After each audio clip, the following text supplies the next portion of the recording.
అందరికీ నాగపంచమి శుభాకాంక్షలు. అందరూ ఇండియాలో నాగపంచమికి వర్షిప్ చేస్తూ ఉంటారు కదా, పూజలు. మానవ సేవే మాధవ సేవ అన్నట్టు నేను దీనికి సేవ చేస్తూ ఉంటా అప్పుడప్పుడు. సో ఇది నా కైండ్ ఆఫ్ పూజ. పాముకి పడుకున్నావా ఏంటి? Is she sleeping?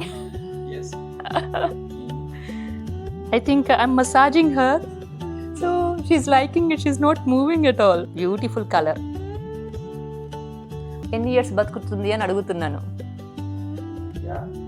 40 years life span. కళ్ళు భలే ఉంటాయి తెలుసా. It's very calm. నన్ను ఇక్కడ కిక్ చేస్తుంది. చూస్తున్నారా మీరు ఎలా ర్యాప్ చేసిందో? ఐఎమ్ ఆల్ ఓవర్ విత్ స్టెర్కో. Only me alone. గుడ్. నాకు పాముకి సంబంధం అన్నాను కదా, నేను చిన్నగా ఉన్నప్పుడు కరెక్ట్ 2 days నాగుల చవితి పండుగకి ముందు కళ్ళు మూసేశాను. అసలు కళ్ళు తెరవట్లేదంట.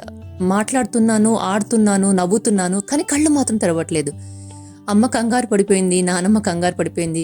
తర్వాత వాళ్ళకి అర్థమైంది ఏంటంటే తాతమ్మకి ఒక ముక్కు ఉండేది, మధ్యలో ఆపేశారు. సో మళ్ళీ అమ్మ అది తిరిగి మొక్కుకుంది. ప్రతి సంవత్సరము పుట్టలో వెండి చేసి వేస్తాను అని మొక్కుకున్న తర్వాత కరెక్ట్గా 2 days తర్వాత నాగుల చవితి రోజు నేను కళ్ళు తెరిచి మళ్ళీ నార్మల్గా బిహేవ్ చేయడం మొదలు పెట్టానమాట. సో అలా ఉంది నాకు పాముకున్న సంబంధం చిన్నప్పటి నుంచి. అది కాకుండా ఇంట్లో చాలా ఇన్సిడెంట్స్లు జరుగుతూ ఉంటాయి. నాగం పాము చాలాసార్లు వచ్చి వెళ్తూ ఉంటుంది.